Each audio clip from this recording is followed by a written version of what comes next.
días.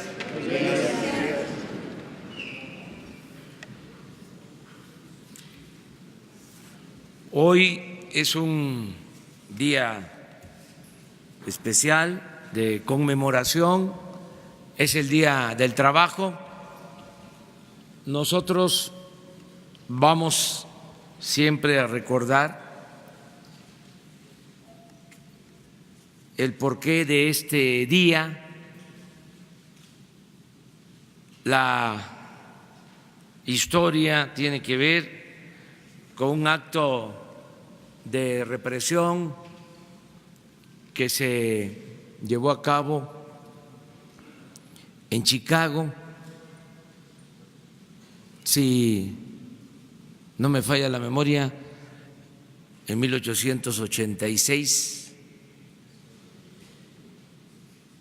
un movimiento de los trabajadores para que se redujeran las horas de trabajo. Se empezó a plantear que debían ser 8 horas de trabajo. En ese entonces se trabajaban hasta 15, 16 horas. Y así inició un movimiento, hubo una confrontación después de una manifestación y se culpó a 8 dirigentes. Y de manera injusta fueron juzgados, 3 a muchos años de prisión y 5 condenados a la horca. Se demostró que eran inocentes. La crónica en aquel entonces la hizo, entre otros, nada menos que José Martí, como periodista.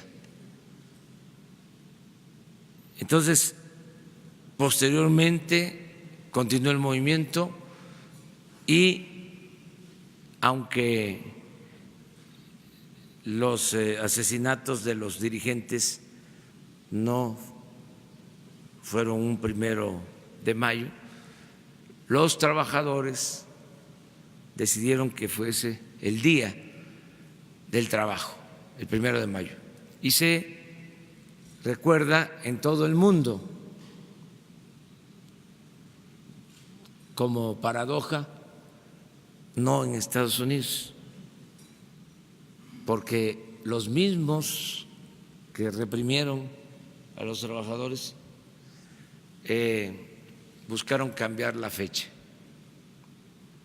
Pero en todo el mundo se recuerda el día 1 de mayo como el Día del Trabajo, el día dedicado a la lucha de los trabajadores.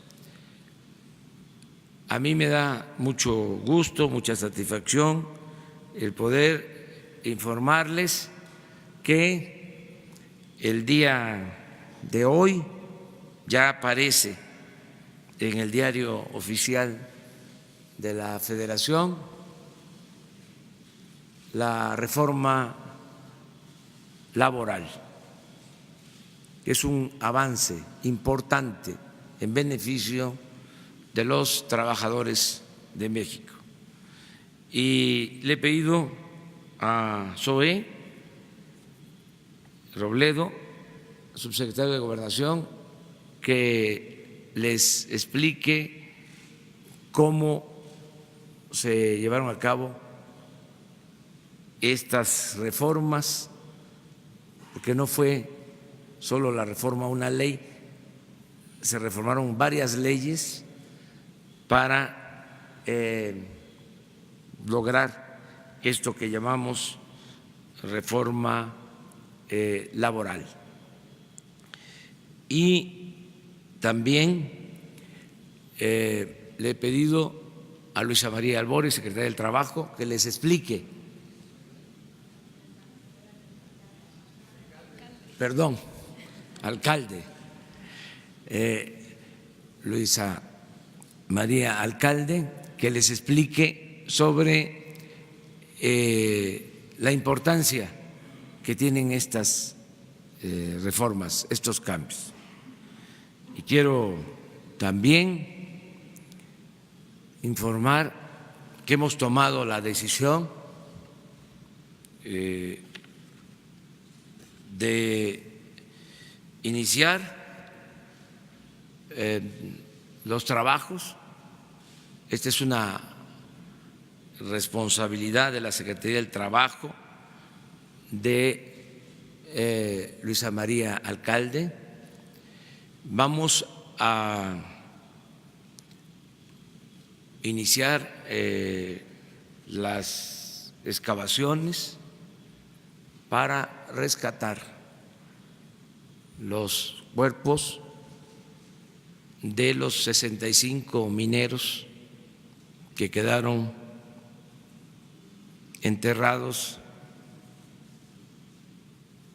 en la mina de Pasta de Conchos desde el 2006. Es un acto de justicia y es un compromiso que hicimos desde hace algún tiempo. Aquí tengo el texto o un fragmento de lo que dije el 26 de enero del 2012 en Tepic, Nayarit. Dije, el gobierno dejará de ser por autoritarismo o por omisión el principal violador de los derechos humanos. Desde los primeros días del gobierno, y aquí doy respuesta sobre una petición, iniciaremos el rescate de los restos de los 65 mineros que aún yacen en el socavón de la mina de Pasta de Concho, para satisfacer el anhelo más entrañable de sus familias y reafirmar la vocación humanista de todos los mexicanos. Eso fue lo que dije el 26 de enero del 2012. Vamos a cumplir esto. Vamos a recurrir a los expertos, especialistas, y vamos a trabajar para rescatar los restos de los mineros de Pasta de Concho. Esto es lo que puedo comentarles y les dejamos la palabra a Zoé y luego a Luisa María.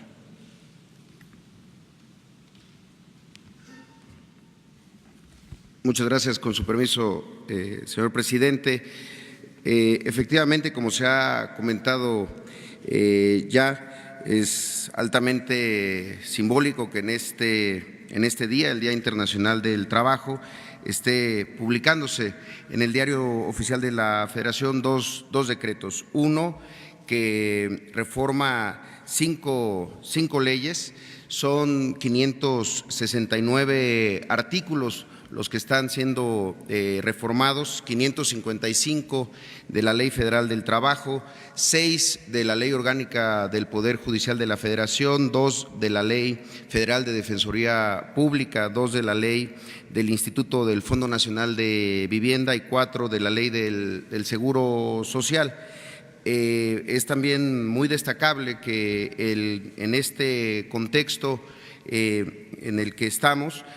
Y a pesar de que estas son reformas todas legales que requerían de una mayoría simple, ambas en las últimas dos votaciones, tanto en el caso de la reforma laboral que incorpora estas 5 leyes, las votaciones fueron prácticamente unánimes, en el caso del Senado con 120 votos a favor, 0 en contra y 2 abstenciones, y a eso se sumó que también está el día de hoy publicado un decreto que, si bien frente a este número tan amplio de artículos reformados, es también muy significativo porque es una reforma al artículo 69 en particular de la Ley Federal de Trabajadores al Servicio del Estado, que lleva también a los sindicatos del Estado mexicano a esta ruta de libertad y de democracia sindical. Si a esto sumamos pues todos los eventos que hemos visto, pues el 1 de mayo no solamente es conmemorado y celebrado, sino hay una acción específica, desde luego, en el reconocimiento del movimiento obrero vivo, intenso, pero con un movimiento desde el gobierno hacia la democracia también en la vida sindical desde la Cuarta Transformación. Sería todo por mi cuenta, señor presidente. Gracias. Muchas gracias, presidente. Pues celebramos hoy, el 1 de mayo, con esta publicación en el Diario Oficial de una reforma histórica, una deuda, un pendiente que se tenía en este país porque la democracia y la libertad no había llegado para el mundo del trabajo. Hoy, con esta reforma, tanto para los trabajadores en general como para los trabajadores al servicio del Estado, se hace una realidad que todas las mujeres y hombres que viven de su trabajo puedan elegir libremente a través del voto personal libre, directo y secreto a sus dirigentes. Esto por un lado. Por el otro lado, acabar con los contratos de protección. Esta reforma laboral trae como requisito, antes de poder emplazar a huelga, recordemos que los contratos de protección son aquellos que se firman a espaldas de los trabajadores sin siquiera consultarlos. Ahora esta reforma trae como requisito el previo a un emplazamiento, se tiene que garantizar que se tiene con la representación. Eso nos va a ayudar no solo a acabar con los contratos de protección, sino también a acabar con la vía de extorsión y de chantaje, como se ha utilizado muchas veces algunos sindicatos. Toda la parte de impartición de justicia cambia. Vamos a pasar de las juntas de conciliación y arbitraje a tribunales laborales. Ahora dependerán del Poder Judicial, tanto a nivel federal como a nivel local. Se establece que previo a juicio se va a pasar por una etapa previa de conciliación.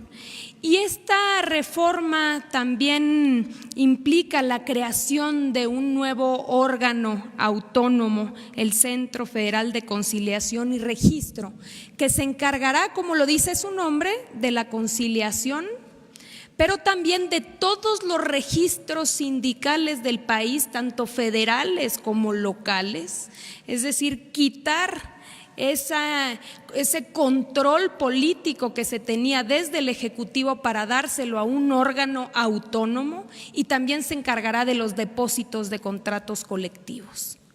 Es decir, hay todo un cambio en la impartición de justicia con procedimientos más ágiles, más cortos, orales, en presencia de juez, que dependerán ahora del Poder Judicial.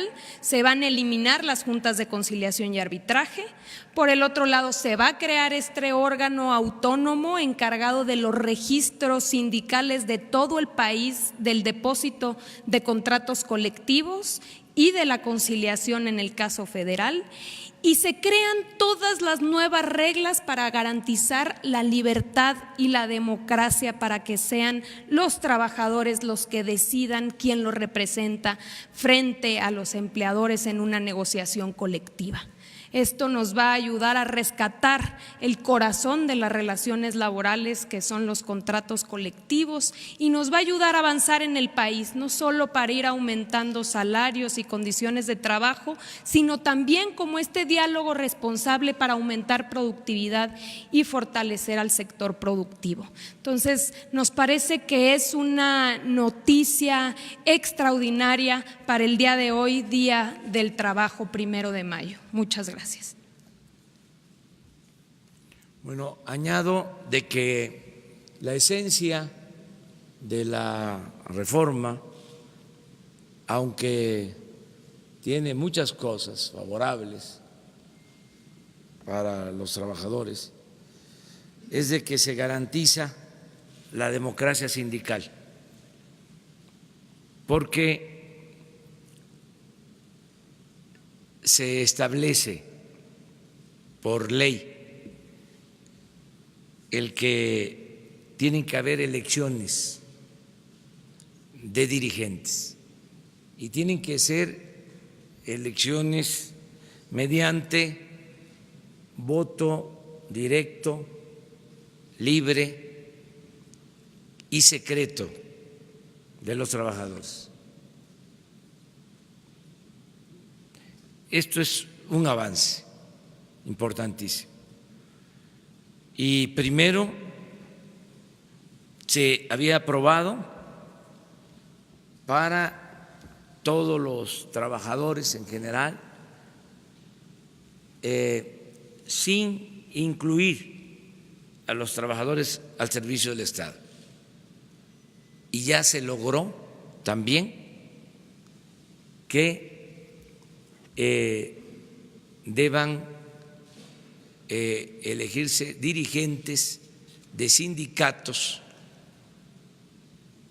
de trabajadores al servicio del Estado. Esto es lo que tiene que ver con el apartado B. Incluye la elección de dirigentes de maestros, por ejemplo, con voto libre y secreto y directo. Se van a dar muy buenas lecciones de civismo y de democracia en el futuro. Esto es importante destacarlo. Y lo segundo que quiero subrayar es que se logra esta reforma por la buena voluntad de los sectores. Se llega a este acuerdo luego de hablar bastante, de dialogar con el sector empresarial, con el sector obrero, con todos los factores de la producción, y también agradecer mucho a los legisladores, diputados, senadores, porque ellos aprobaron esta reforma. En el caso del Senado, lo decía yo ayer en el Infonavit, 120 votos a favor, 2 abstenciones y 0 en contra.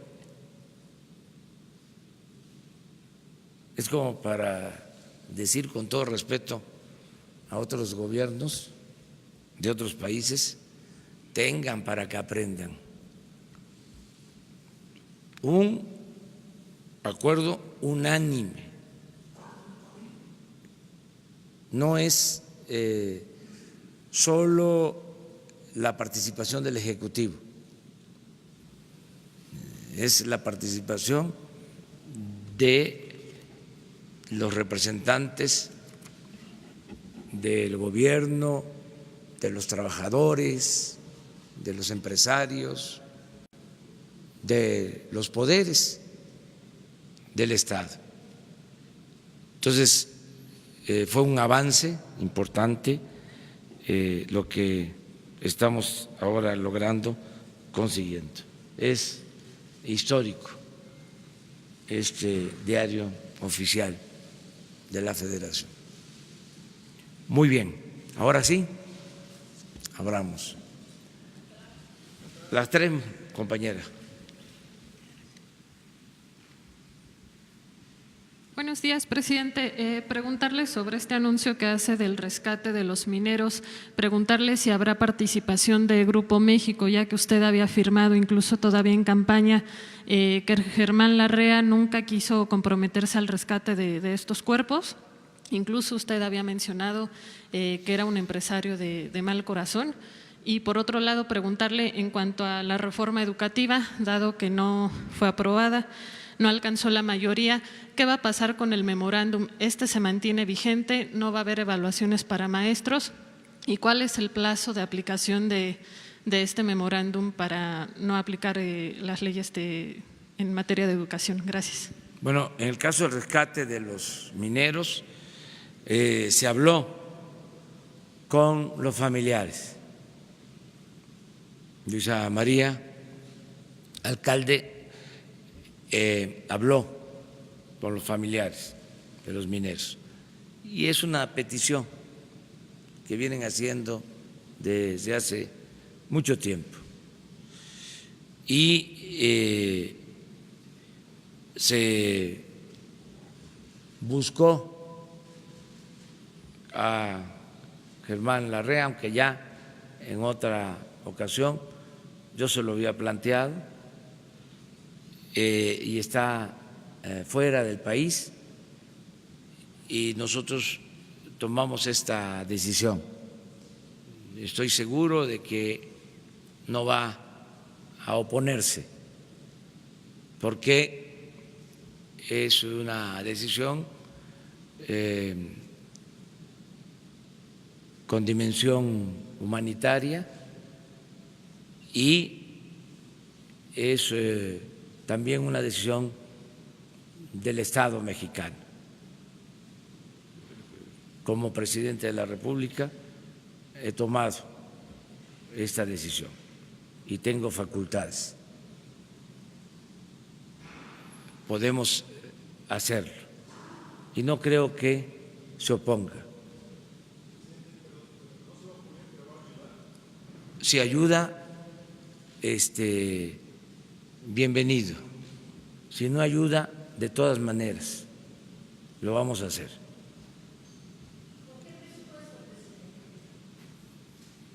Tenemos presupuesto. Saben ustedes que la secretaría que más presupuesto recibió este año fue la Secretaría del Trabajo. Se incrementó su presupuesto en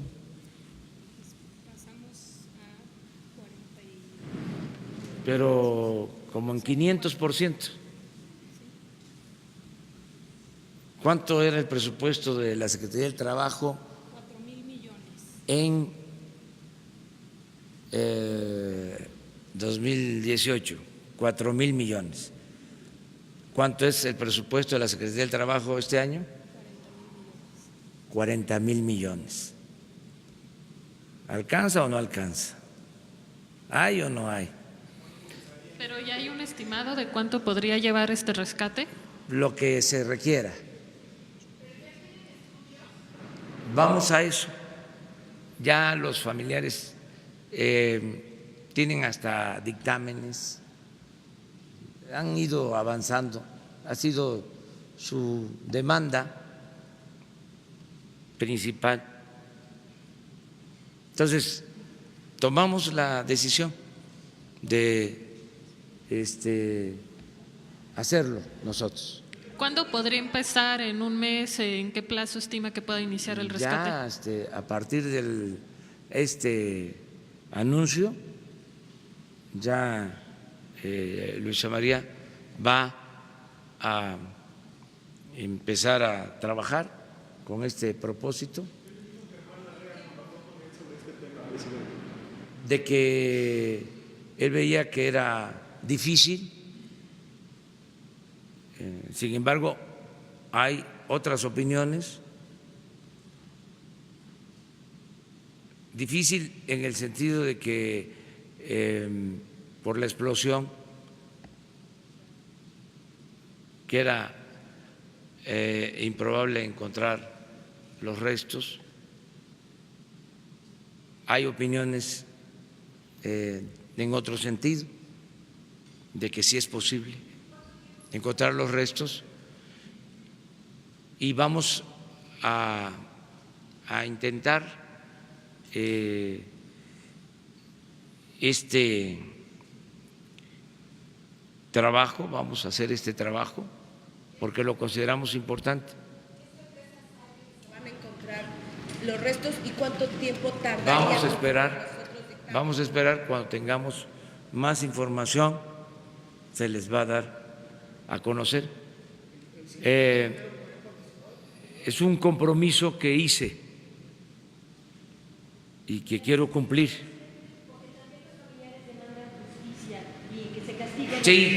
Sí, hay otras demandas. Vamos a dar respuesta a esta demanda en particular.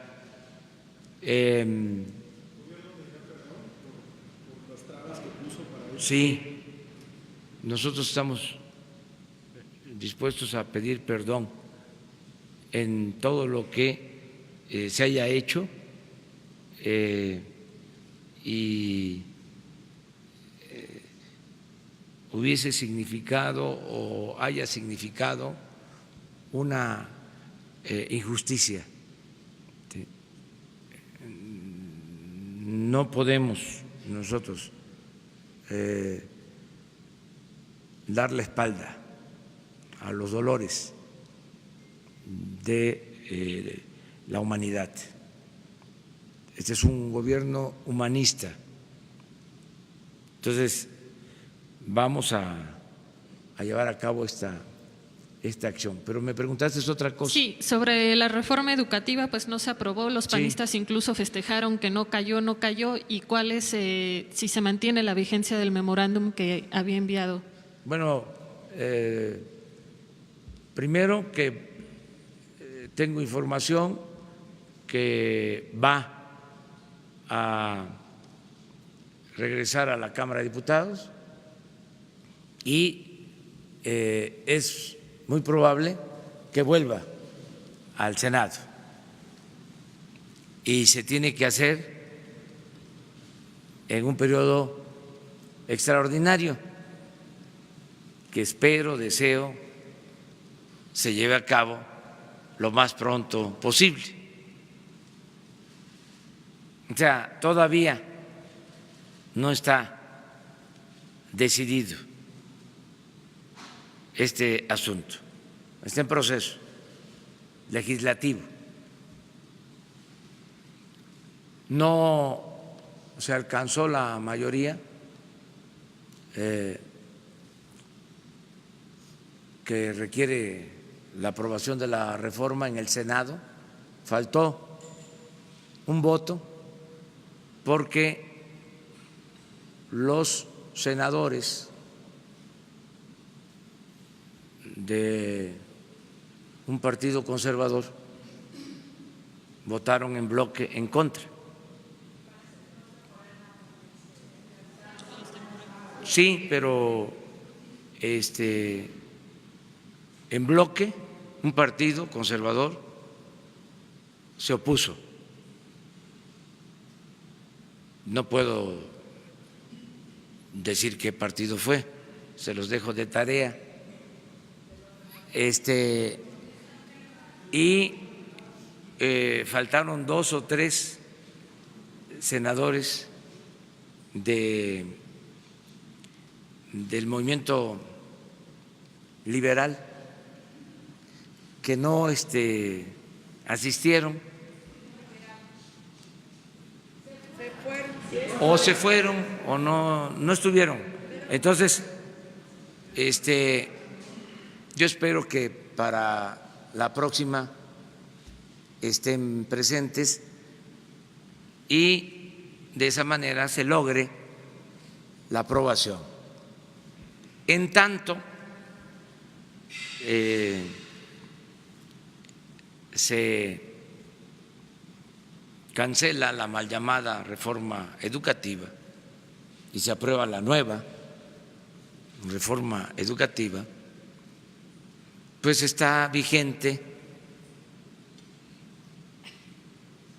con sus características específicas el memorándum.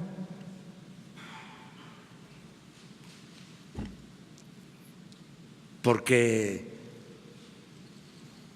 dijeron de que era ilegal, que era inconstitucional, pero no han presentado ninguna denuncia, porque no hay fundamento. Todo fue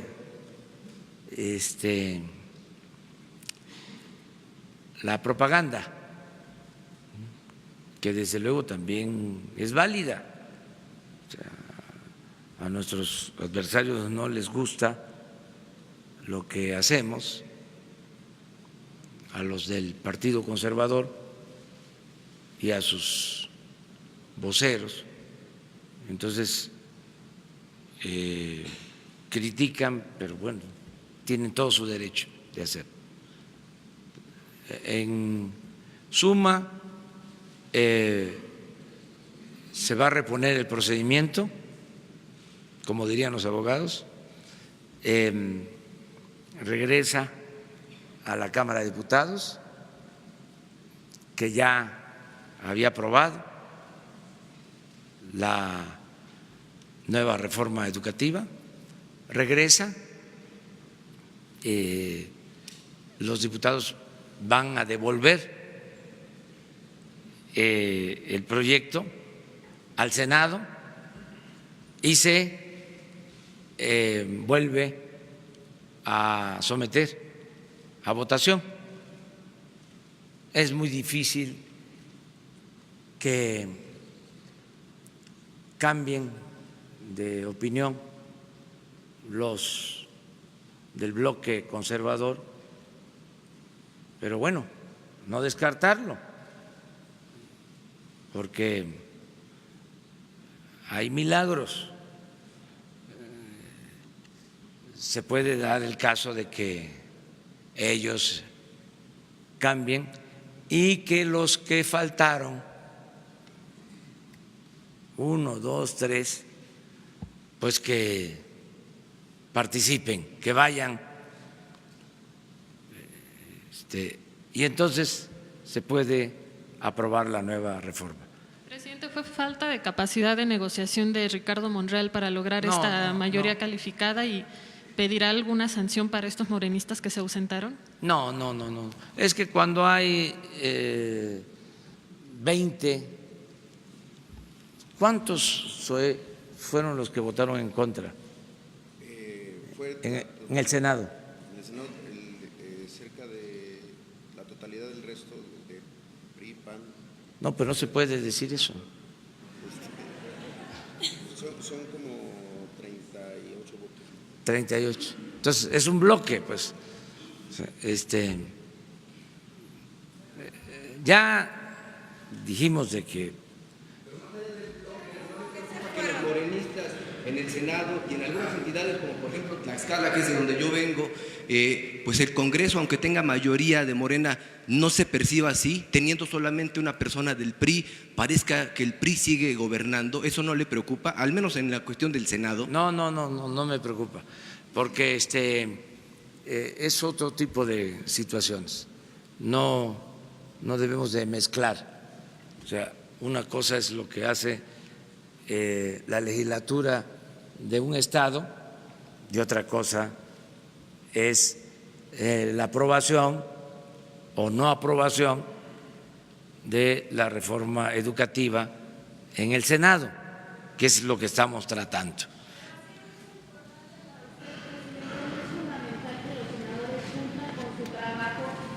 Sí, pero que cumplan con su trabajo, su responsabilidad y acudan, porque pues están siendo faltistas, como hemos visto a legisladores de otros partidos históricamente. pues sí, van a cumplir. En algunos casos, me decían, de los tres, hubo incluso quienes fundamentaron, o hubo un caso en donde se fundamentó el por qué no iba a asistir, y en dos no hubo esta justificación.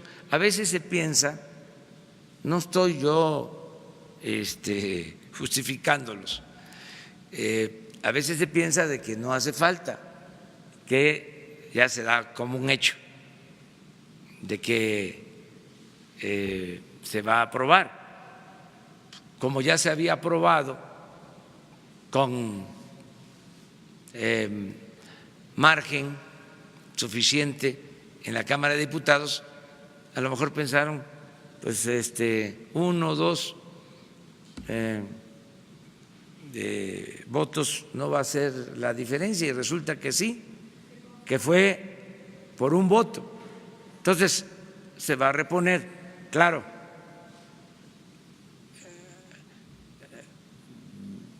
Es también posible, ¿sí? Todo es posible. A veces hasta las piedras cambian de modo de parecer, que los que votaron en contra cambien, como también los que votaron a favor cambien de parecer. O sea, así es esto, es la democracia.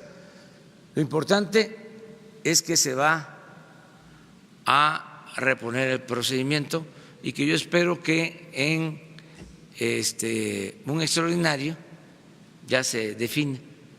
De todas maneras, está el memorándum que reafirma, les guste o no les guste a los conservadores, el compromiso inalterable de cancelar la mal llamada reforma educativa,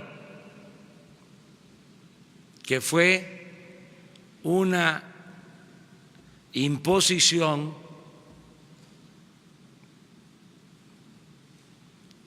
que se llevó a cabo desde el extranjero. Ya nada más por ese simple hecho no tiene legitimidad. ¿Saben qué hacían? Y ahora me están dando pie a que les dé un informe adicional. ¿Saben qué hacían? Definían en el extranjero la agenda que tenía que aplicar el gobierno de México. No teníamos ni siquiera una agenda propia. Eran las llamadas reformas estructurales. Así se malgobernó en los tiempos pasados, en el periodo neoliberal o neoporfirista, con puras recetas enviadas desde el extranjero. Reforma educativa, reforma energética, reforma fiscal.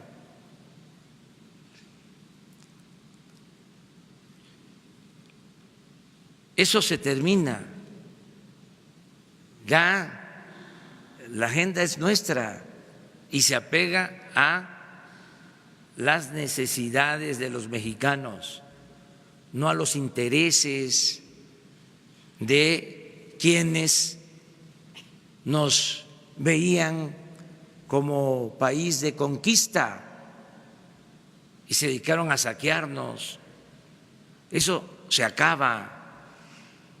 Quiero informarles que ayer se vencía el plazo para presentar el plan de desarrollo y ya entregamos el plan de desarrollo 2018-2024, y digo 2018 por el mes de diciembre, plan de desarrollo para el sexenio, y no tiene nada que ver con los planes de desarrollo que se presentaban en el periodo neoliberal o neoporfirista. Ni siquiera los términos tecnocráticos se utilizan. Vamos por un camino del todo nuevo, no por el camino trillado del periodo neoliberal. Este plan de desarrollo se va a dar a conocer el día de hoy, lo voy a subir a las redes para que se conozca. Pero es nuestro. Llevaba años, 36 años, en que no se hacía un plan de desarrollo apegado a nuestras necesidades. Ahora van a encontrar la palabra corrupción, que no aparecía en los planes de desarrollo de los periodos de gobiernos neoliberales. Aspiramos a que sea un plan de desarrollo como lo fue uno de los mejores planes de desarrollo, el plan liberal de 1906 que hicieron los magonistas, que les recomiendo releer o tener en cuenta. Para mí, el mejor plan que se ha hecho en la historia del país. Luego está el plan sexenal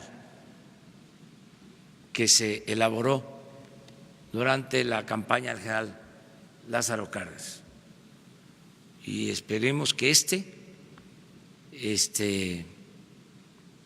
siga ese ejemplo y que no tenga nada que ver con la política neoliberal o neoporfirista, ni siquiera con los términos, ni siquiera con el lenguaje. Hay que terminar con eso. Y no es fácil, porque imagínense 36 años de predominio, de imposición de una política. A muchos le trabajaron la cabeza.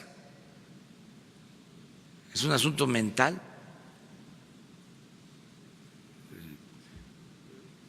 Mucho tiempo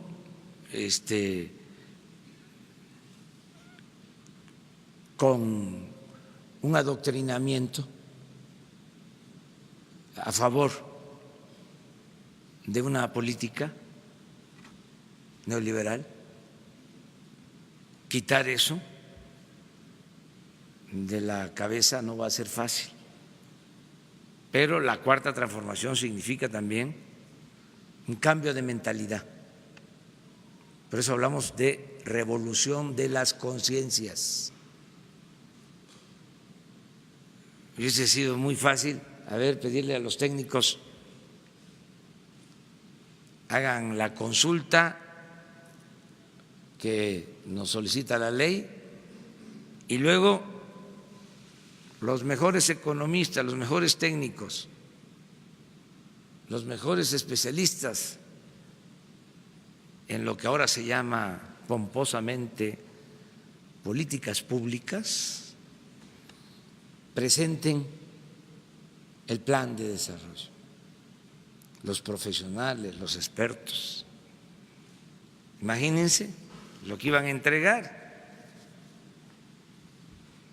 lo que íbamos a presentar. Lo mismo de siempre, Producto Interno Bruto, apreciación, depreciación y otras cosas por el estilo. Aquí vamos, cuando lean el documento, tratamos de el principal problema del país, la corrupción, cómo vamos a dar respuesta al problema de la inseguridad, de la violencia, qué es lo que importa a la gente, cómo se va a reactivar la economía, cómo se va a garantizar el bienestar de los mexicanos. Entonces, eso es el nuevo plan. Hoy ya se da a conocer, se pone a consideración de todos los mexicanos, y que haya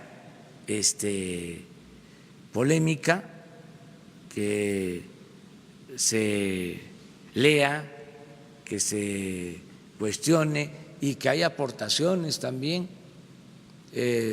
Son 65 cuartillas, tampoco es mucho,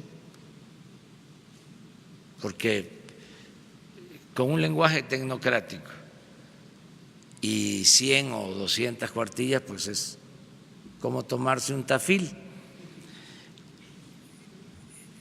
Esto está ligero, no tiene los tecnicismos que no se comprenden fácilmente,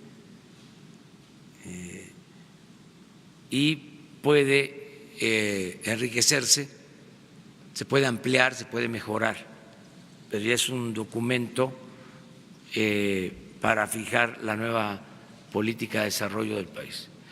Aquí habíamos quedado en 3.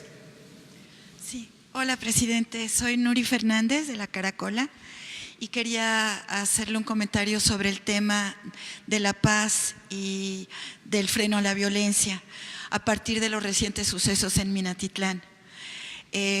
Nosotros pensamos que es muy importante rescatar en los hechos de Minatitlán la respuesta de la gente, es decir, el hecho de que los sepelios se convirtieron en actos públicos, de que después la gente se atrevió a ir a marchar a Jalapa y a expresar lo que le había pasado para pedir un freno a la violencia, y que después pues ustedes estuvieron allá con ellos.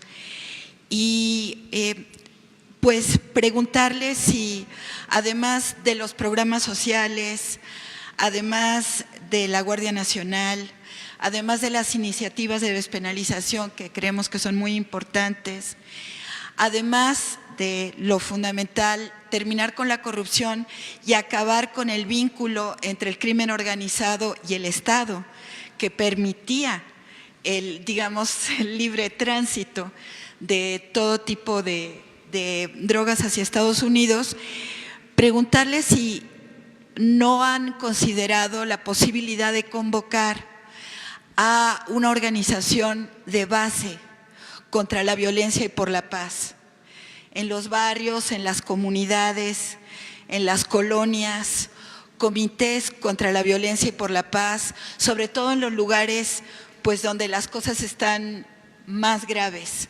¿Por qué razón? Porque pues la gente se organiza ya para buscar los cuerpos, ¿no?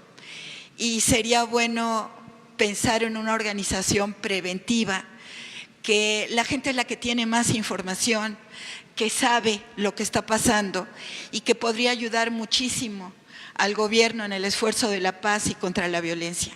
Entonces, esa es la pregunta. Gracias. Es muy buena la aportación y desde luego que nos están acompañando los ciudadanos en todo este proceso y lo vamos a seguir promoviendo porque tenemos que ir juntos, nos tienen que seguir ayudando los ciudadanos y la gente está dispuesta a eso. Es cosa de articular los esfuerzos, de buscar la forma en que participen los ciudadanos. Hay ventajas, por ejemplo, lo que señalabas, el no permitir la impunidad. ¿Por qué la violencia? Y también, ¿por qué la corrupción? Porque se toleraba. O sea, desde el gobierno, en el caso de la violencia, había contubernio, sigue habiendo, porque no podemos limpiar de la noche a la mañana un gobierno corrupto que estaba tomado, secuestrado al servicio de la delincuencia común y de la delincuencia de cuello blanco. Entonces es un proceso, pero es una ventaja el que no se permita la impunidad, cero impunidad. En eso estamos. La otra ventaja es que podamos contar con el apoyo de los ciudadanos, que nos tienen confianza y que saben que no vamos nosotros a ocultar nada ni vamos a cometer una injusticia.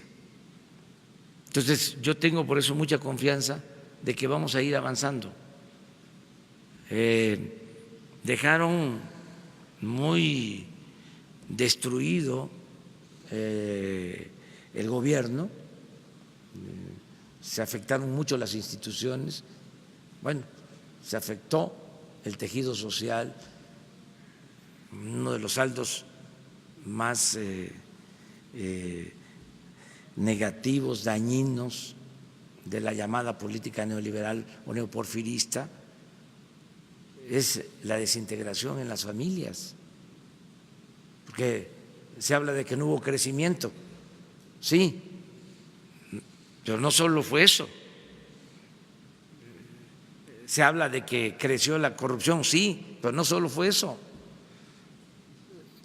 creció la violencia, sí, pero no solo fue eso, se desintegraron las familias, se afectó, para mí, la principal institución de seguridad social que tenemos los mexicanos, la familia. Entonces, tenemos que reconstruir desde abajo, entre todos, reconstruir lo que se ha dado en llamar el tejido social. Pero sí vamos a poder, si no hay impunidad. Y aprovecho para decirle a los que piensan que va a seguir lo mismo, no va a haber impunidad y la autoridad que proteja a delincuentes va a ser castigada. Ya se terminó lo de la impunidad. Ayer me preguntaban sobre la actitud de jueces del Poder Judicial. Estamos planteando que se haga una revisión, desde luego, con respeto a la autonomía del Poder Judicial, porque hay casos en donde se detienen a presuntos delincuentes y el mismo día salen, porque los jueces los dejan en libertad. En algunos casos argumentan de que están mal integradas las investigaciones, pero en otros casos es muy evidente de que no están cumpliendo con su deber. Entonces, esas cosas no se van a permitir, no se va a tolerar. Sí, y en ese mismo sentido, saber si pronto habrá un informe de la Comisión de la Verdad sobre Ayotzinapa, de cómo están avanzando las investigaciones, porque es precisamente de lo que… Sí, se va a informar. Yo espero que ya tengamos avances, pues deseo con toda mi alma saber dónde están los jóvenes de Ayotzinapa. Entonces, pero sí vamos a informar sobre eso. Falta la comunión. Gracias, presidente. Quería consultarle sobre varios temas en el asunto económico. De acuerdo con algunas calificadoras y especialistas, la economía registra un frenón en el primer trimestre de este año y entre otras causas atribuyen a los bloqueos que hubo en vías del tren, a la cancelación del aeropuerto de Texcoco, el cierre de los ductos y entonces al final en el primer trimestre de este año no se pudo conjurar la maldición de los arranques de sexenio de no tener un crecimiento como se estima. Conocer qué cifras tienen ustedes y qué piensan sobre este tema en particular. Y en ese mismo tema económico, también los reportes de cifras oficiales registran que existe un gasto menor al programado. Yo quiero saber si hay algún riesgo de subejercicio o es parte de los ajustes o de un incremento en las medidas de austeridad que está aplicando el gobierno. ¿Es eso o hay un riesgo real de subejercicio? Y por otro lado, preguntarle su opinión sobre las críticas que lanzó ayer el PRI en la Cámara de Diputados contra el proyecto de ley de austeridad que terminó por aprobarse, sobre todo por la acusación que hay sobre la decisión de dejar para uso discrecional del titular del Ejecutivo los ahorros que se consigan, es decir, que usted pueda a través de decretos decidir el destino de los recursos que se generen por los ahorros. Bueno, acerca de lo primero, pues nuestros adversarios están apostando a que nos vaya mal y un día sí y el otro también están hablando de estancamiento económico, de que no está funcionando el gobierno. Lo cierto es que vamos muy bien, muy bien. Nada más les recomendaría a los expertos y a los analistas conservadores que revisaran cómo fue el primer trimestre del inicio del gobierno de Ernesto Zedillo.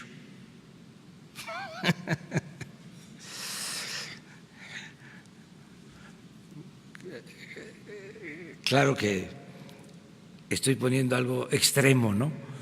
Pero como así se llevan, de vez en cuando puedo yo también darme ese lujo, esa licencia, ¿no? Nada más les recuerdo que en el primer trimestre del inicio del gobierno de Zedillo hubo un decrecimiento de -7.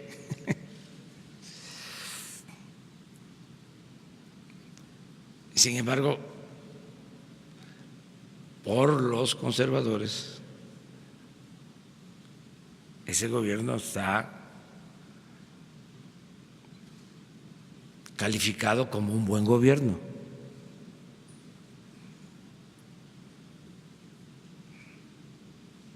Aún con el FOAPROA, porque fue genial eso de convertir las deudas privadas en deuda pública. Entonces, bravo, bravo. Vamos muy bien.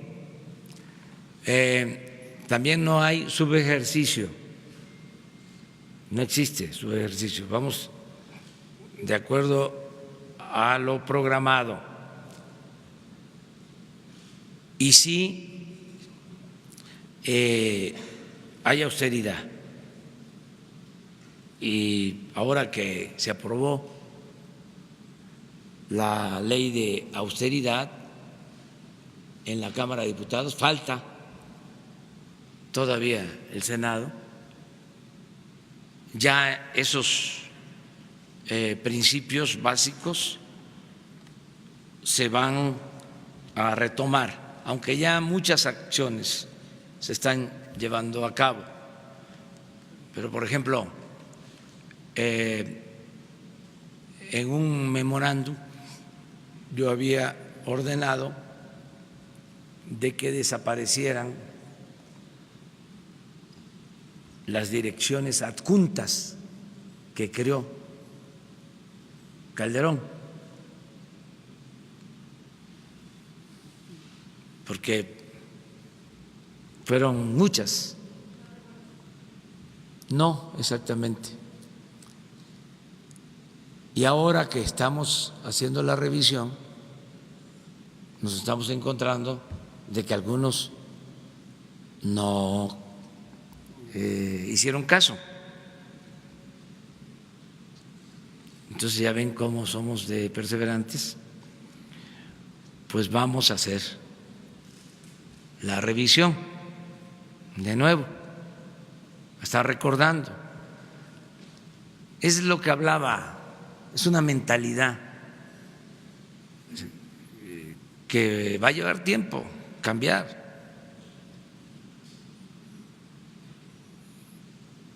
Pero tenemos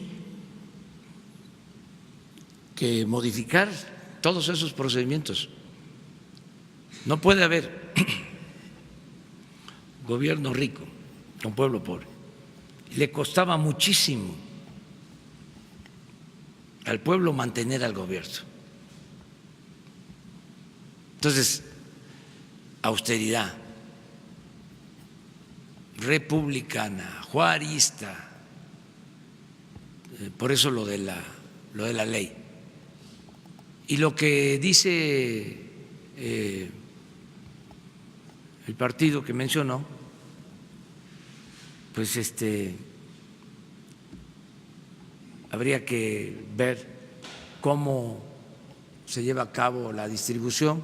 Nosotros consideramos que la mejor manera es que todo lo que se ahorre se le regrese a la gente, que sea para el bienestar del pueblo. Además, les recuerdo que todavía está pendiente la creación del instituto, que se va a llamar algo así como devolverle al pueblo lo robado, un poco lo que hacía Chucho el Roto, pero acá es lo robado por políticos corruptos o lo mal habido que obtiene la delincuencia. Todo eso se va a devolver al pueblo. ¿Se acuerdan ustedes que una vez se hizo un decomiso de dólares de un chino mexicano que sacaron las, dirían en mi pueblo, tongas de dólares? ¿Sí? Y a ver, les pregunto a ustedes, vamos a hacer aquí una consulta, que levanten la mano los que saben a dónde fue a parar ese dinero. ¿Nadie? ¿Mande? A la Secretaría de A la Secretaría de Hacienda. Sí. Pero la mayoría no sabe. No solo ustedes, yo no sé exactamente. Me imagino que a la Secretaría de Hacienda, pero de ahí ya se pierde a la Policía Federal. Entonces lo que queremos es que, por ejemplo, en ese caso, ese dinero se entregue a las comunidades, a los pueblos, que se sepa. Ese partido pues tenía un procedimiento muy peculiar antes. Hacían bolsas, les llamaban moches, y se repartían el dinero del presupuesto. Entonces ya no hay moches, ahora es un procedimiento distinto, pero tienen derecho pues a expresarse. No porque cada 3 meses tenemos que informar. Yo creo que eso lo deben de saber si son legisladores.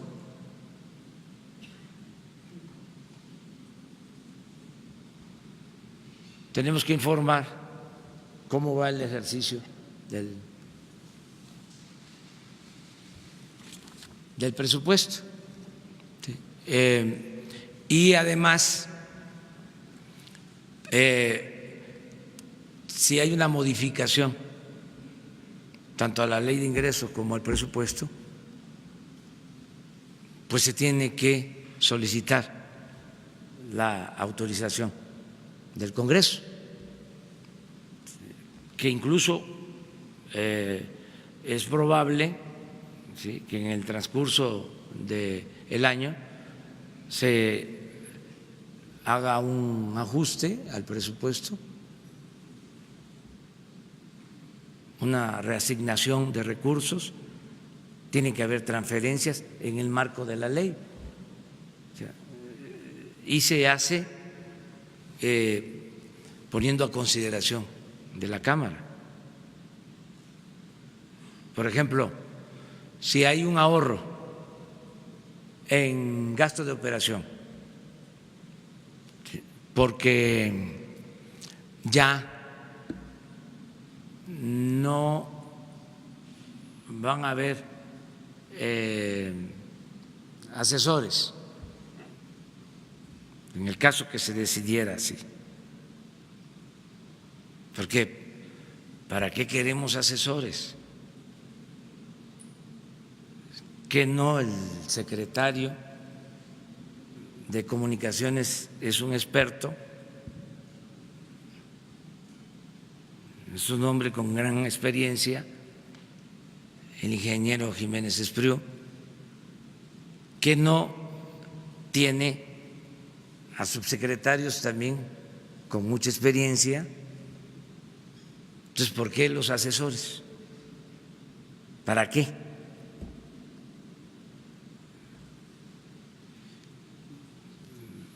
O porque antes no había límite y se podían tener 10, 15 asesores. Era forma de darle oportunidad a los amigos, a los conocidos. Entonces todo eso se va a terminar. Entonces, si ahorramos, porque ya no van a haber tantos asesores, o estas direcciones adjuntas, que se van a quitar todas.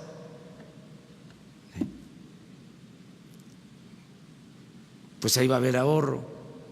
Ya no se van a comprar vehículos nuevos para funcionarios, ni va a haber renta. Entonces, toda esa bolsa, todo eso que se obtenga, se va a reasignar para dar más apoyos a personas con discapacidad,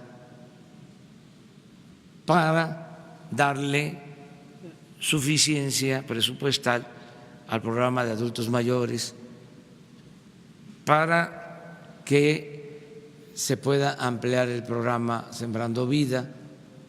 Pero eso lo tenemos que informar al Congreso. Es decir, hay esta reducción en gasto de operación, incluso en servicios generales, en nómina. Ayer estuve en el Infonavit, en el Consejo, y los felicité porque el anterior director del Infonavit, ya lo he dicho, pero es un ejemplo y no es nada personal, así eran las cosas antes. Ganaba 700,000 pesos mensuales y el actual va a ganar 100,000. Entonces, ahí hay un ahorro. Entonces, ese es el dinero, ¿sí?, que se va a utilizar para lo más necesario. Por ejemplo, en las prioridades que tenemos, que son 60 prioridades, la número 1 es tener recursos suficientes para identificar cuerpos de personas que no han sido identificadas, más de 20,000 cuerpos. Esa es la prioridad 1. Tenemos un presupuesto para eso, pero como es prioridad, si hace falta, para eso se usa ese dinero. Y así en muchas otras cosas. Desde luego vamos a estar informando constantemente.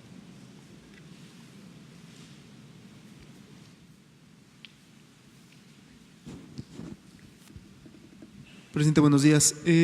Hoy en el Universal tenemos que el ministro Alberto Pérez Dayán propondrá al Pleno de la Suprema Corte declarar inconstitucional la Ley Federal de Remuneraciones por violaciones al proceso legislativo. ¿Usted cree que esto se va a analizar a mediados de mayo?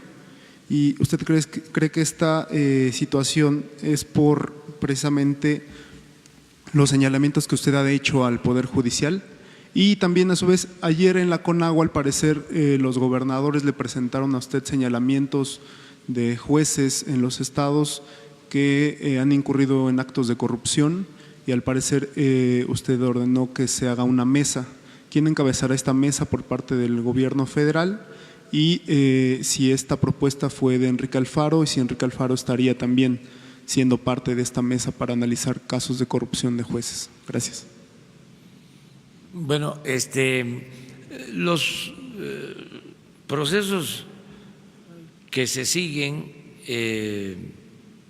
ya sea por amparos presentados, controversias acerca de la disminución de los sueldos de los altos funcionarios públicos, pues va a seguir su curso hasta que se llegue a una definición. Nosotros vamos a seguir defendiendo el que no deben haber sueldos extravagantes como los que existían.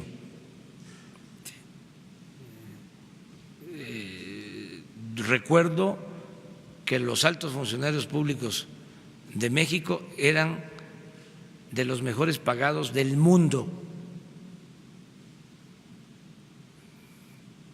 Creo que solo el presidente de Estados Unidos y ahora no sé cuánto esté recibiendo el presidente Trump, pero antes solo el presidente Obama ganaba más que los ministros de la Corte.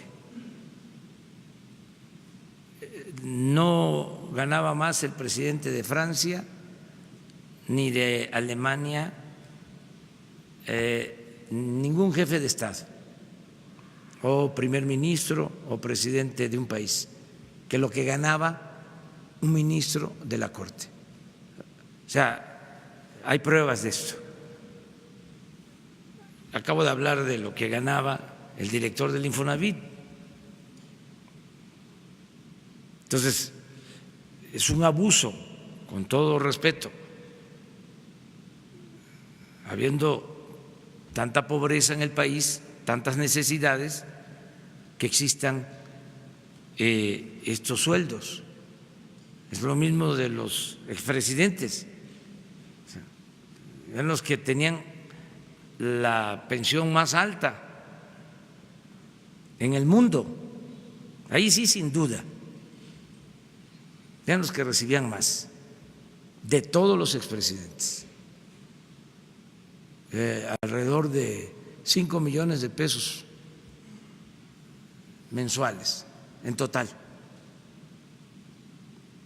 Entonces todo eso ya se eliminó, pero claro, hay controversias, hay amparos, que se continúe con todos esos procesos judiciales y que al final pues se resuelva lo que convenga. Ya está en la Constitución, en el artículo 127, que nadie puede ganar más que el presidente de la República. Eso está aprobado, es constitucional. Y yo creo que todos sabemos, no solo los abogados, de que la Constitución es ley suprema, es la ley de leyes.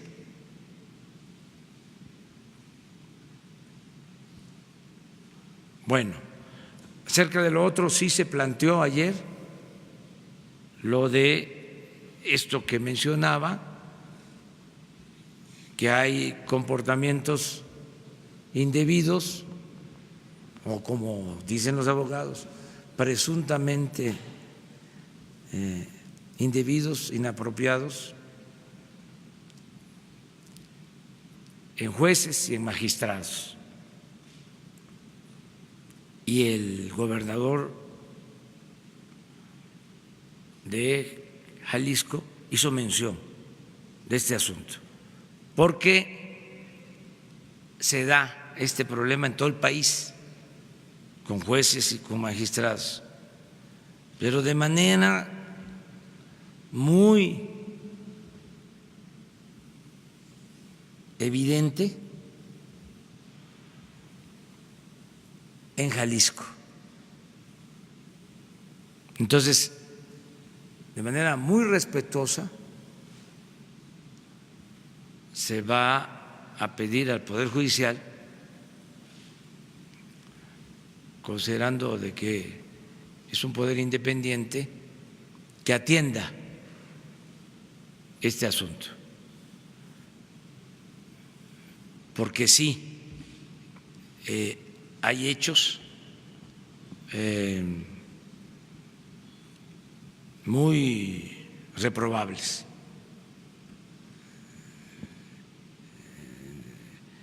¿Se realizará una mesa por parte del gobierno para analizar estos casos?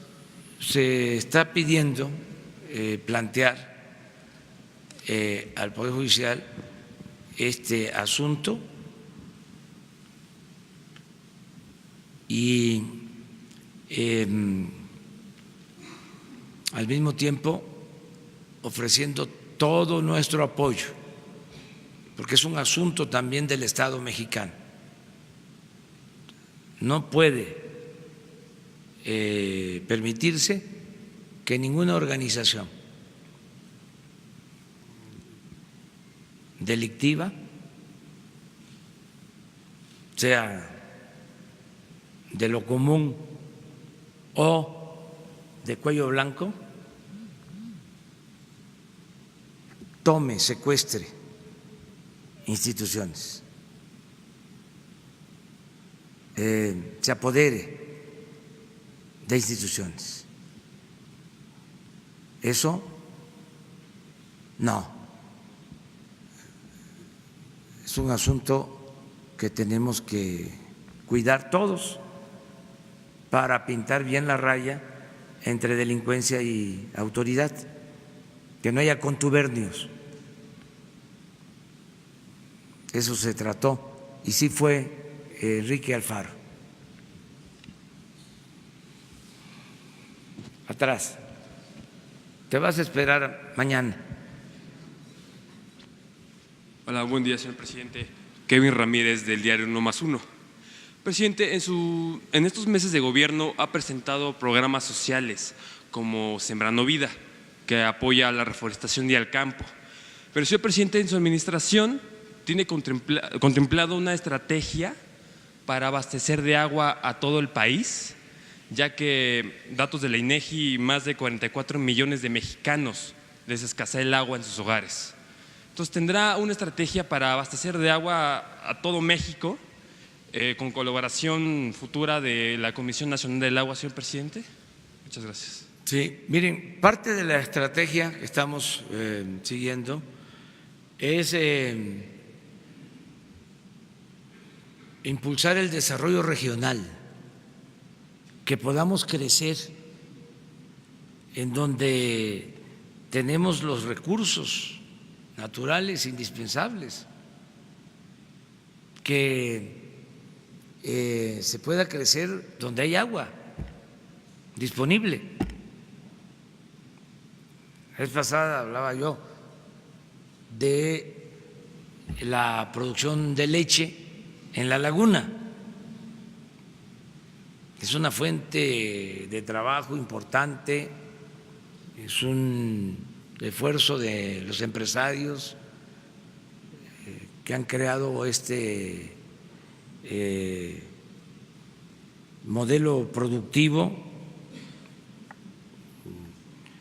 y que dan muchos beneficios, pero ya no se puede seguir creciendo en la laguna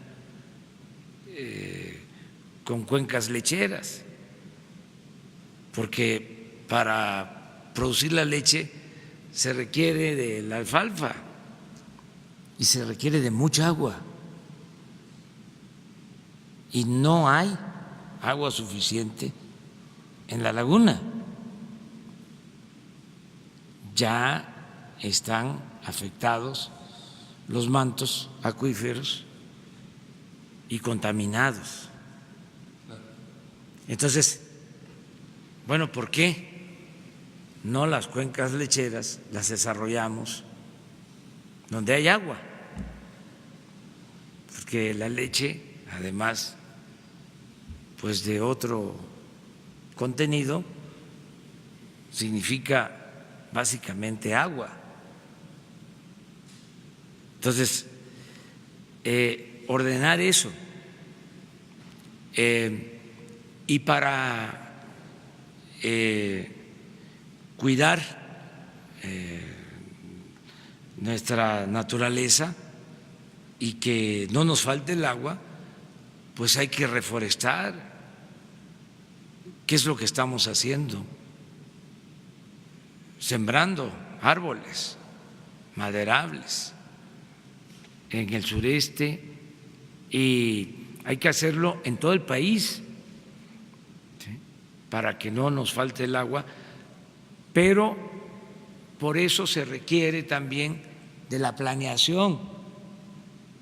Esa es una diferencia con el modelo neoliberal. Para ellos el mercado es lo predominante, la rentabilidad. cuando se tiene un Estado democrático, se tiene que buscar que haya una planeación racional, que haya un desarrollo sustentable. No es aquí vamos a poner una empresa o aquí va a haber una mina y lo importante es producir riqueza y además va a haber empleos. Sí, ¿y la naturaleza qué? El desarrollo sustentable es que se pueda crecer, pueda haber empleos, pero al mismo tiempo no se destruye, que no se destruya el territorio. Entonces, eso es lo que estamos haciendo para que no nos falte el agua. Y si desarrollamos todo el país de manera horizontal, no vamos a tener problema. Lo que sucedió en el periodo neoliberal es que hubo migración, ¿sí?, a donde había oportunidades de trabajo. Entonces se abandonó la mayor parte del territorio nacional donde hay agua y la gente en busca de trabajo se fue a los centros turísticos, a las ciudades fronterizas y desde luego del otro lado de la frontera. Entonces, ahora lo que queremos es que haya un desarrollo parejo. Ayer se lo comentaba yo a los gobernadores, porque en el norte, en el centro del país, si no hubo mucho crecimiento, pues no dejó la economía de desarrollarse, de desenvolverse. Pero en el sur sureste, en todo el periodo neoliberal, hubo decrecimiento. Entonces, era un desbalance. Lo que estamos buscando ahora es equilibrar. No quiere decir quitarle al norte o quitarle al Bajío, no, mantener el crecimiento en el norte, mantener el crecimiento en el Bajío, pero que haya crecimiento en Guerrero, en Oaxaca, en Chiapas, en Tabasco, en Campeche, en Yucatán, incluso en Quintana Roo, porque ha habido crecimiento en Quintana Roo, sí, pero en Cancún y en Playa del Carmen, no en Otompe Blanco, en Chetumal, no en Felipe Carrillo Puerto, no en Morelos. En esos municipios no ha habido crecimiento. Todo se ha concentrado en el Caribe por el turismo. Entonces, queremos que haya un crecimiento parejo, equilibrado. Y así vamos a poder contar con agua de manera permanente. No apostar, por ejemplo, a que siga creciendo la Ciudad de México, porque aquí ya no hay agua suficiente y lo que se produce son hundimientos, ¿sí? Más traer el agua, ¿sí?, es además muy costoso. Entonces, en vez de traer el agua, vamos a dar oportunidades para que la gente pueda vivir donde hay agua. Ese es el plan. Ustedes tres.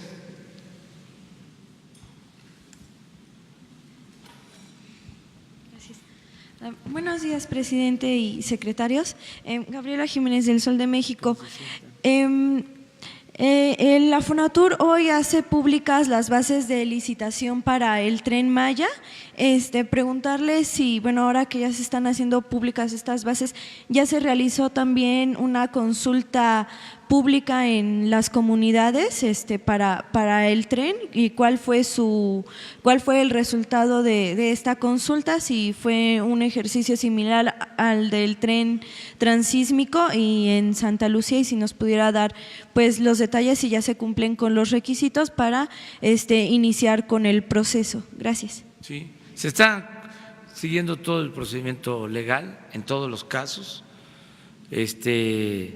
Donde se necesita hacer la consulta se va a llevar a cabo.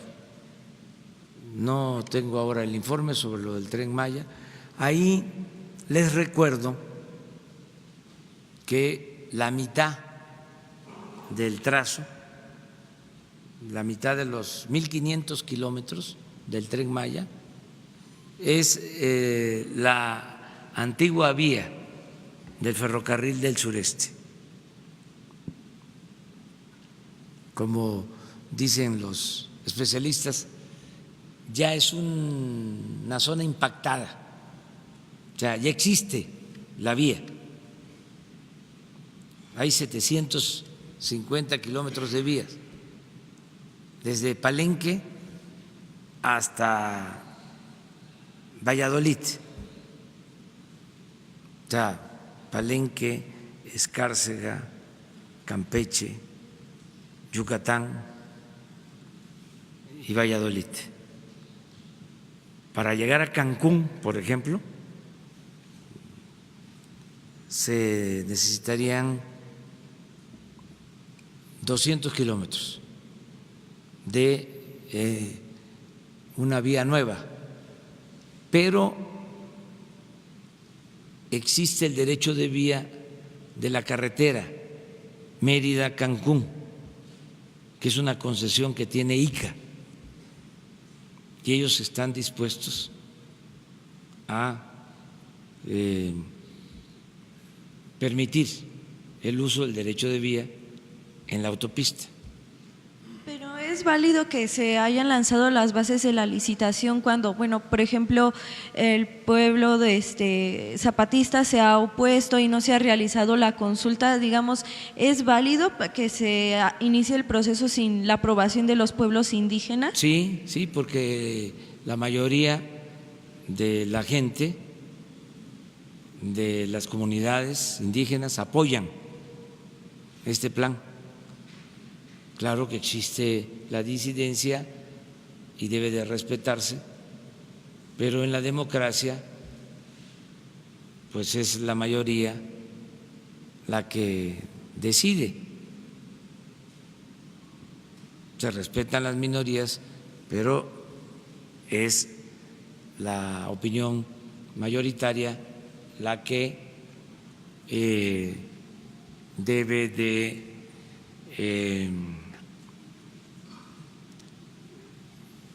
tener la posibilidad de decidir al final, y eso es lo que se está haciendo. En esto también ofrezco disculpa por estar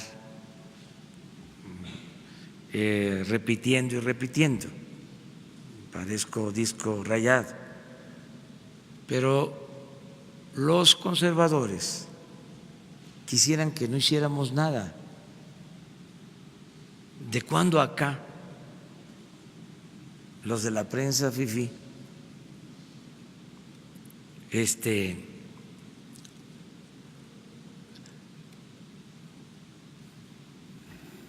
aparecen como ambientalistas? ¿Cuándo se opusieron, por ejemplo, al lago de Texcoco, a la construcción del aeropuerto del lago de Texcoco, que era la destrucción del lago Nabor Carrillo? ¿Leyeron ustedes reportajes en la prensa fifí en contra? Nada. Pero ahora que nosotros estamos gobernando y tenemos posturas distintas, que todo esto es, repito, legítimo, ¿sí? Pues entonces, a ver,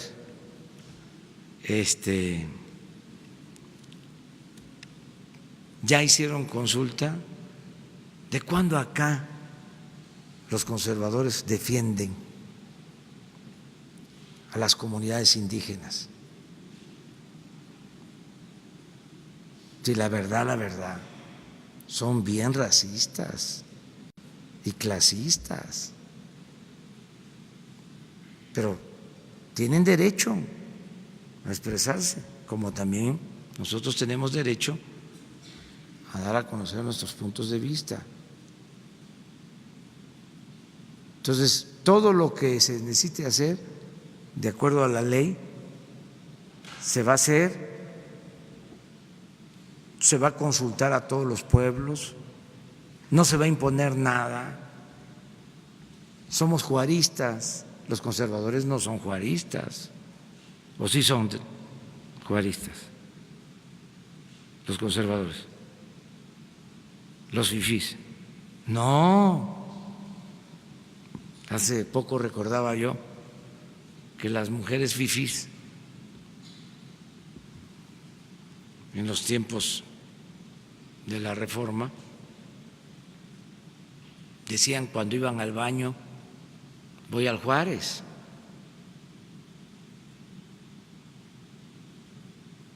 Entonces, ¿qué decía Juárez? Nada por la fuerza, todo por la razón y el derecho. Y ahora estoy hablando hasta más despacio que de costumbre, que también eso les molesta, pero es fácil ahora con la nueva tecnología, si le suben de velocidad, me ayudan, ¿no? Sí, se puede. Además, ya con eso se resuelve. Gracias, presidente. Dos puntos. Si pudiera hablar un poco más sobre el caso de Jalisco y la presión que hay o contubernio, según sea el caso, de la criminalidad con los jueces. ¿Estamos hablando de organizaciones específicamente del crimen organizado o también son del Foro Común las que estarían, digamos, teniendo a su servicio a estos jueces?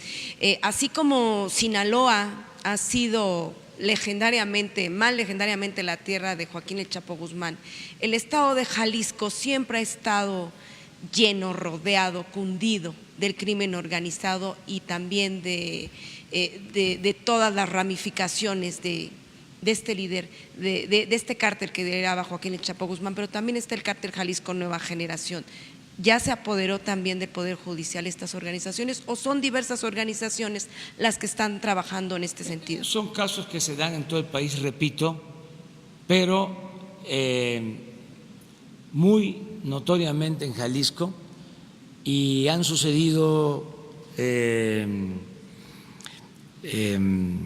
casos, se han dado hechos muy lamentables. Y voy a hablar de uno, porque además todo esto nos ayuda para que las autoridades que actúan con rectitud no se sientan solos, que todos apoyemos. Hay cosas que no se pueden permitir. No nos podemos callar. Se dio un caso reciente donde se detuvo a un presunto delincuente, un juez lo liberó y ese delincuente asesinó a el policía que lo había detenido. O sea, lo sacaron de la cárcel y fue a justiciar al que lo había detenido. ¿Qué delito había cometido el...? Entonces, eso es inaceptable. Entonces, se tiene que actuar, se tiene que investigar y limpiar, si es necesario, el Poder Judicial, Esto es un asunto del Estado. Esto no podemos permitirlo bajo ninguna circunstancia.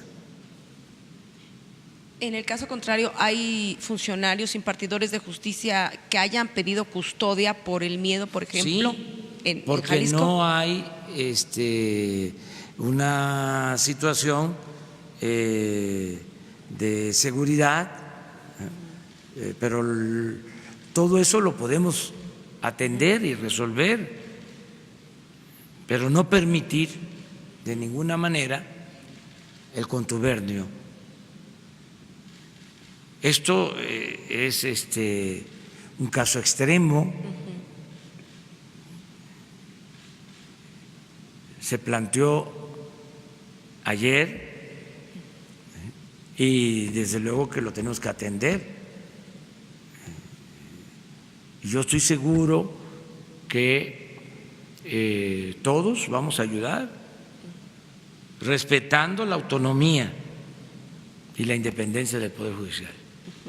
En otro cuestionamiento, presidente, hoy se cumplen pues ya 5 meses de su gobierno, del arranque del sexenio, y usted pues lo ha dicho tanto en campaña como ya en el ejercicio de gobierno, que se va a someter a la revocación de mandato, al escrutinio público, va a ser evaluado, ¿no? En términos muy claros, muy puntuales.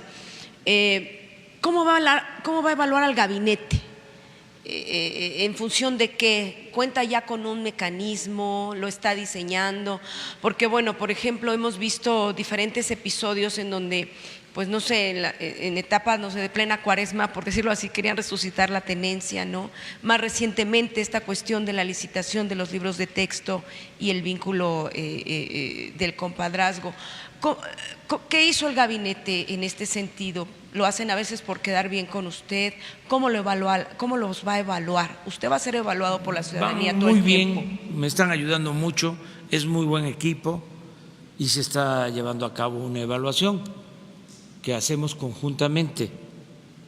Se han establecido las prioridades, más de 60, y como en escuela, NA no acreditado, S suficiente, B buena y MB muy buena. ¿Y hasta ahorita cómo va la tabla de calificaciones? Quienes tienen MB. ¿Cómo cuántos? ¿O NA o A? En general, muy bien. Hay apoyo, hay respaldo, pero tenemos que mejorar. Nosotros no podemos fallar. Como me lo dijo un joven cuando se aparejó el día que iba yo trasladándome a la toma de posición, que me alcanzó en la bicicleta: tú no tienes derecho a fallar. Y así es, no tenemos derecho a fallar. No podemos actuar con ineficiencia. Tenemos que entregarnos por completo a la causa pública. ¿Hay alguno rezagado en esa tabla? No todos, pero tenemos que aplicarnos más todavía y estarlo recordando, porque existe esa mala costumbre, ¿no? Es decir, ya llegamos, tenemos cargo. No, no son cargos, son encargos. No, ya llegamos y ahora, a ver, ¿sí? Me voy a rodear de achichincles, con todo respeto, de lambiscones, ¿no? De alcahuetes, me van a abrir la puerta, me van a estar ahí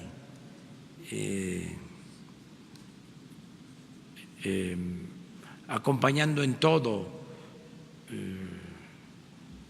van a estar de salameros, pues ya no. Entonces hay que estar recordando, esto ya cambió, es una transformación. No es un cambio de gobierno, es un cambio de régimen.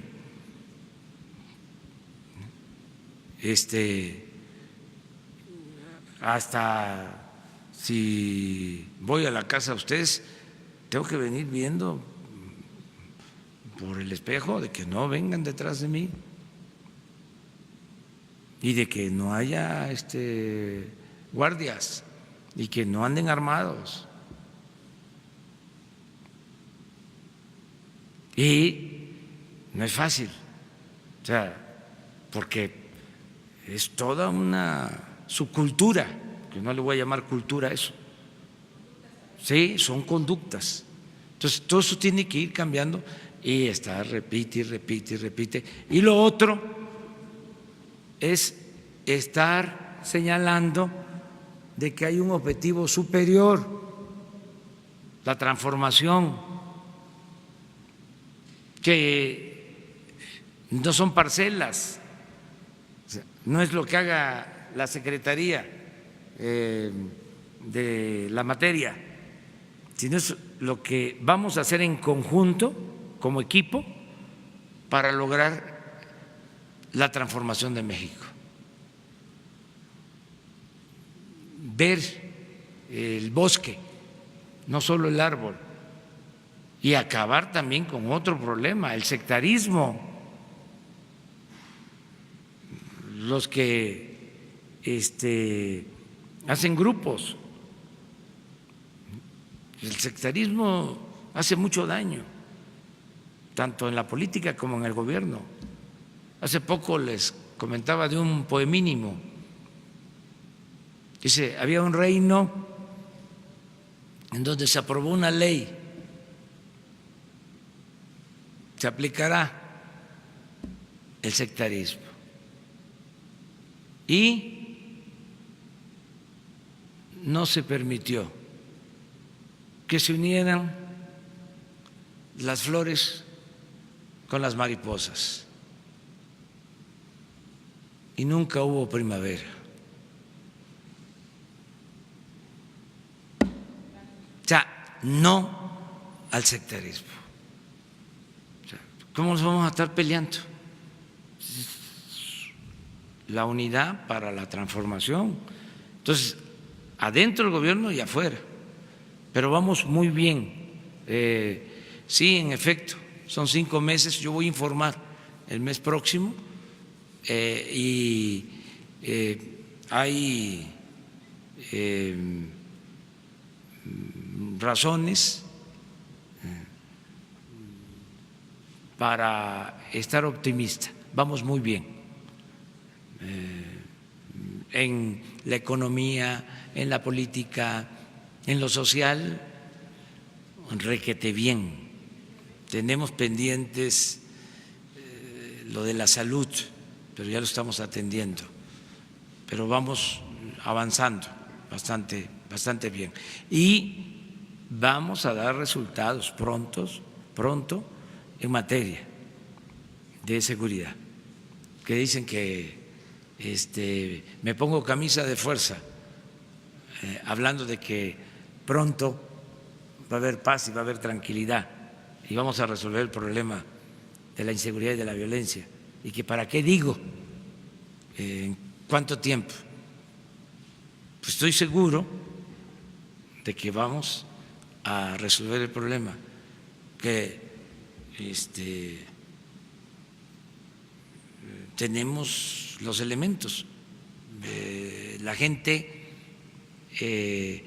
nos tiene confianza, nos está apoyando, que planteaba aquí Nuri, quieren participar los ciudadanos, ayudarnos, todos quieren ayudar en general, y se está atendiendo a la gente humilde, a la gente pobre, se está atendiendo a los jóvenes. La semana próxima les vamos a dar un informe del programa Jóvenes Construyendo el Futuro. Es extraordinario lo que está sucediendo, porque son miles de jóvenes ya trabajando como aprendices, que tienen ya opción, que tienen alternativa, que no había alternativa para los jóvenes. Lo único que hicieron fue etiquetarlos como ninis y nunca los atendieron. Ahora es distinto. La semana próxima les vamos a presentar el informe. Miles de jóvenes trabajando en talleres, en empresas, en comercios, capacitándose para el trabajo. Entonces, vamos bien. Muchas gracias. Nos vemos mañana. Pendiente. Anda. Muchas gracias, señor presidente. Carlos Montesinos de la Hoguera. Buen día, secretaria, subsecretario. Siguiendo con el tema de la seguridad y la salubridad que acabo de mencionar, ayer en la CONAGO nos informaron que también le expusieron el caso de los migrantes de las caravanas, que incluso se han hecho detenciones a algunos de estos migrantes centroamericanos porque ya habían sido reclutados por el crimen organizado y habían participado en la generación de violencia en algunos estados como Tamaulipas. Además de que también se han visto involucrados en brotes de enfermedades como me parece que dijo el gobernador Cabeza de Vaca, cólera en Tabasco y viruela en Veracruz. Entonces, primero, ¿qué información tiene usted al respecto de estos dos temas? Y si esto podría causar un cambio en la política que se ha llevado hasta el momento para atender las caravanas migrantes. Muchas gracias. No, ayer hablamos de este tema, 3 cosas. Primero, que estamos insistiendo en atender las causas, que se apoye a nuestros hermanos centroamericanos, que haya programas de desarrollo para que haya empleo, que haya trabajo, que haya bienestar, que haya paz en Centroamérica. Eso lo estamos planteando para Centroamérica y para México, pero nosotros estamos avanzando en ese sentido. Comentaba yo que solo en Chiapas ya se están sembrando 200,000 hectáreas y se van a dar este año, y ya muchos ya están recibiendo sus apoyos, 80,000 empleos, solo en Chiapas, en el campo, en el Sembrando Vida, sembrando árboles maderables y frutales, solo en Chiapas. Entonces, lo primero es cooperación para el desarrollo. Lo segundo es que se entienda también que todos estemos conscientes de que hay un proceso electoral en Estados Unidos, que nada más tener eso como referente, porque antes decían los economistas o los políticos, decían la economía es asunto de los economistas, la política es asunto de los políticos. No, la economía, la política es asunto de todos. Son oficios. Es exagerado, ¿no?, decir que es ciencia. No, es juicio práctico. Entonces, que todos sepamos, hay elecciones en Estados Unidos, con todo respeto, porque tenemos que seguir aplicando el principio de no intervención y autodeterminación de los pueblos, pero para entender lo que nos pasa y lo que sucede, hay veces que se tiene que hablar de ciertas circunstancias. Allá tienen un periodo de gobierno de 4 años con reelección. Entonces, ¿qué suele pasar? De que el presidente gobierna 2 años y otros 2 pues los tiene que dedicar a lo electoral para buscar reelegirse. Y entonces en esos 2 años, pues como en cualquier campaña de cualquier parte del mundo, pues se utilizan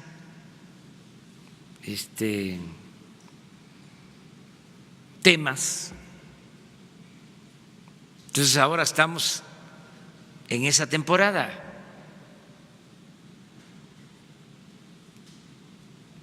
Entonces vamos a ver esto con tranquilidad, porque hay acusaciones cruzadas, porque los partidos se acusan mutuamente. Eso sucede allá y sucede en México y sucede en España y sucede en cualquier país. Entonces nada más tener eso como referencia. Entonces cuando hay una temporada así, que es lo más recomendable, pues actuar con prudencia, entender ese contexto y, como decía Calimán, serenidad y paciencia. Y lo tercero es que en el caso migratorio, pues no dejar de actuar con humanismo y con respeto a los derechos humanos. Y aquí informo, porque tengo elementos para decirles que no tenemos ningún problema de enfermedades o de epidemias, porque se sueltan rumores, ¿no?, que no hemos tenido problema, casos muy aislados que no significan ningún riesgo para nada y que estamos buscando ordenar la migración, proteger a los migrantes y garantizar los derechos humanos, y al mismo tiempo mantener una muy buena relación con el gobierno de Estados Unidos, no pelearnos, una relación de buena vecindad. Eso es lo que estamos planteando. ¿Eso fue lo que le comentó a los gobernadores? Eso fue lo que yo dije. Sí, entonces, ¿habrá más recursos para los estados o alguna cosa por el estilo? Porque sí, ellos mismos reconocen que están rebasados. Estamos trabajando de manera conjunta. Por ejemplo, ayer la reunión con los gobernadores se dio en los mejores términos. Yo les agradecí todo su apoyo, todo su respaldo. Estamos trabajando en unidad con todos los gobernadores. No hay diferencias mayores. Existen, desde luego, algunos puntos de vista distintos, pero son más las coincidencias y la decisión unánime de trabajar de manera conjunta. O sea, fue una muy buena reunión, en muy buen ambiente, y siempre va a haber respeto. Muchas gracias.